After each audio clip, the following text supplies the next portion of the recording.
finale de ce bloc G, avant-dernier bloc de ce tournoi qui va se voir opposer l'équipe OG Lugail et RFSO face à la team de Chun-Li.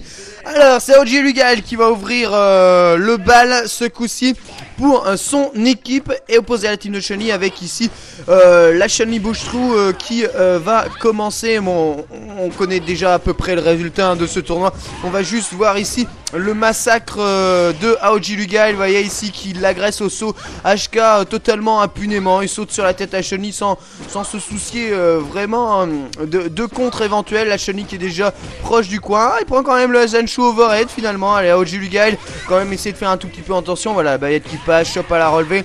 Et là maintenant très probablement un festival. Le saut HK safe jump, ball punch, décalage chop. Attention à la relevée. Décalage chop, voilà, tu en reprends une. Attention à la relevée. Décalage chop, ce coup-ci il l'a déchopé. Et le gros pif. Allez, il est beau celui-là. Prends-toi ça dans le ventre. Bas medium punch, victoire de AOG Lugail. Bon, ben, c'est le premier round, mais on sait très bien comment ça va faire au second. Je sais pas ce qu'elle nous fait la Chun-Li, mais complètement désespérée. Elle avait probablement pas envie d'être là. Ça va, à mon avis, ça va aller mal. Le pauvre AOG Lugail, voilà, il presse à mi-distance, protège tout. Ah, il prend quand même la carotte de Hexiakukiak dans la tête. Allez, turn around punch, on reprend la position que l'on avait juste avant. Dash trait, on se rapproche un tout petit peu. Là, ça super maintenant. AOG Lugail va très probablement l'utiliser. Il y a des headbutts qui peuvent passer là-dessus. Un petit jump, la saving. Il préfère garder derrière le dash cancel. Bon, allez, il faut enfin en terminer là face à cette Chun-Li, même si la défense est plutôt pas trop mal. Voilà, le smash dans la saving. Pif de Yakukiak dans la garde. Sur le save jump de OG Lu, bien entendu. Le saut qui se fait arrêter. Instant overhead. Dash trait pour contrer l'instant overhead. Instant overhead qui n'est absolument pas safe sur un boxeur. Qu'on se le dise. Madame Chun-Li qui coquine. Ex dash trait, c'est bon. Elle est dans le coin la Chun-Li. Voilà, elle prend soit high punch, le saut vertical évité, saut HK, le ex dash overhead bien cassé par les lights. Bas gros point, tu retournes dans le coin. Toi, tu ne bouges pas de là. Je te tiens, je ne te lâche pas. OG Lugail, voilà, ex dash trait dans la tête. On avance, on recule. Il y a encore des bas gros points qui se perdent là-dessus. Le saut HK, c'est pas du tout un cross-up ça. Et allez, un deuxième, un festival ininterrompu. Mesdames et messieurs, deux pifs d'ultra, c'est tout simplement super. Ah non, mais alors en fait, elle attendait pas le bus cette Chun-Li, elle n'attendait pas le bus, elle attendait l'avion. Et devinez pour rentrer dans quel pays? Bah chez nous. Je pense que ça devait être ça. Et ben, elle va prendre son billet pour la France, à mon avis, assez rapidement, puisque c'est pas aujourd'hui qu'elle réussira à gagner un match non plus dans le Nagoya avec des stratégies comme celle-là, je veux dire. Alors là, bah, tactiquement, ce pif non-sens, réitéré une deuxième fois, c'est tout simplement magique. Mais pourquoi t'as fait une team de Chun-Li, Y24? Pourquoi? C'est quoi cette team de Chun-Li? Alors toi tu viens à Nagoya, tiens je vais faire une team de Chun-Li. Tiens toi t'es en train d'acheter des donuts et toi t'es au McDo. Bah viens, allez je vais faire une team de Chun-Li. Mais c'est pas comme ça que ça marche, bon sang, bonsoir là. Tu peux pas former une team de Chun-Li comme ça. Ramène Nemo et Nuki puis forme une team de Chun-Li. Mais ramène-moi pas ça, évidemment la deuxième Chun-Li, même punition avec le Dex Dash Hopper, Link to Headbutt qui réussit parfaitement, chop à la relevée, saving, grosse sacrification pleine tête et HK dans la high punch pardon dans la tête. Voilà, deux hit combo quasi perfect de OG Lugail qui va dérouler jusqu'à présent. Alors là c'est un festival quand même. On voit à quel point OG Lugail peut se faire plaisir face à ces Chun-Li. Ah là, elle a peur. Elle a peur Yuki.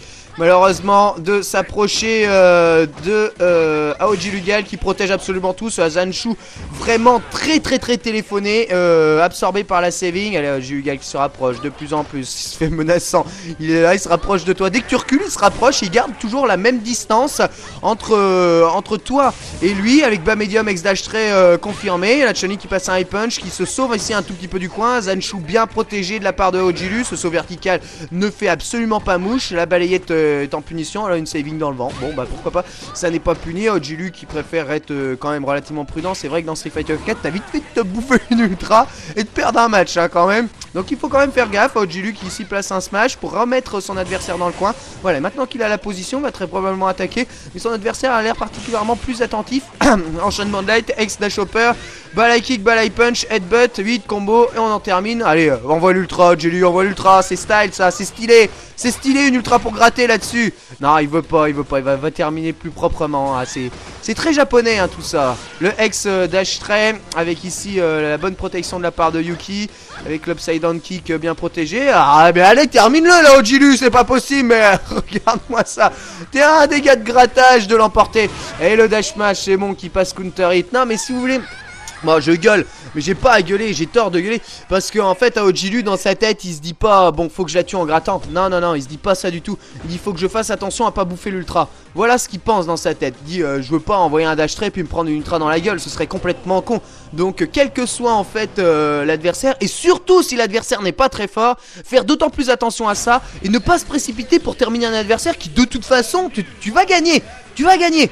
Donc pourquoi te précipiter à essayer de remporter le match le plus vite possible? Non, c'est finalement très intelligent de sa part. Il a entièrement raison de jouer comme ça. Et c'est de 2 Chun-Li sur le tableau de Ojilu Gail. Alors est-ce que Y24 va réussir à la puissance du 3ème boxeur japonais?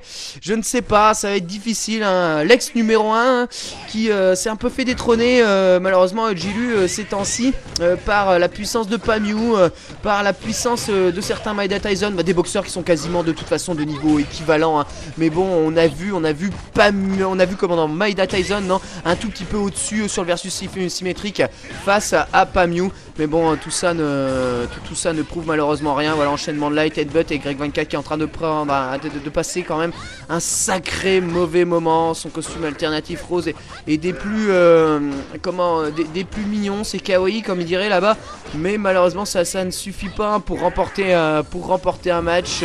Le dash smash qui passe counter hit et c'est bientôt terminé. Il cherche le bon moment pour réussir à placer une balayette là Ojilu et ce saut bien puni par le Yakupiak. Fais attention Y24 mais c'est quasiment terminé. Elle se balai punch qui va toucher la magnifique jambe de Chun-Li et ben malheureusement l'endormir. La pique comme l'abeille. La mouche tsetse a frappé. Ojilu Gail, balle de match pour un strike d'équipe en finale de bloc. Dash low qui passe hein, la sacrification bien évitée évidemment par le ex Spinning Bird à la relevée de Y24. On lui fait pas hein, quand même. Y24 c'est 57 000 de P, c'est solide. Soit HP, soit bas medium kick. Voilà avec le dernier très tard pour profiter évidemment maximum de temps, mais avec cette botte à la relevée tout ultra. C'est triste hein, de bouffer ça quand même, c'est vraiment très triste. Il cherche même pas sa barre de super Ojilu Gail, il se dit bon je vais y aller carrément avec un Swash Kai. Vous voyez ça lui a pas réussi du tout puisque il se prend ex spinning burn et Ojilu Gail est maintenant en retard à l'énergie. Et oui bah voilà, trop faire le malin, à pas vouloir optimiser sa barre de super, à penser que c'est gagné. Finalement, Ojilu Gail a fait des erreurs et s'est pris quelques phases d'attaque, quelques phases de contre plus que des phases d'attaque de Y24 avec ce ex Yakupiak hein, qui repasse. Ojilu Gail qui a du mal à trouver l'ouverture. Turnaround punch qui passe, double turnaround punch, tic trop sur le turnaround punch. Dash avance et bon ça passe. Ex dash stray et bas medium ex dash stray qui gratte. Bien joué à Ojilu Gail qui a réussi à prendre Y24 dans ses crocs avec l'ouverture trouvée sur ce turnaround punch to shop. Et à ne pas laisser sortir son adversaire. Victoire donc d'Ojilu Gail qui qualifie son équipe pour les phases finales de ce Nagoya Street Battle. Allez, il ne reste plus que le bloc H à présent et on attaque les phases finales de ce Nagoya Street Battle.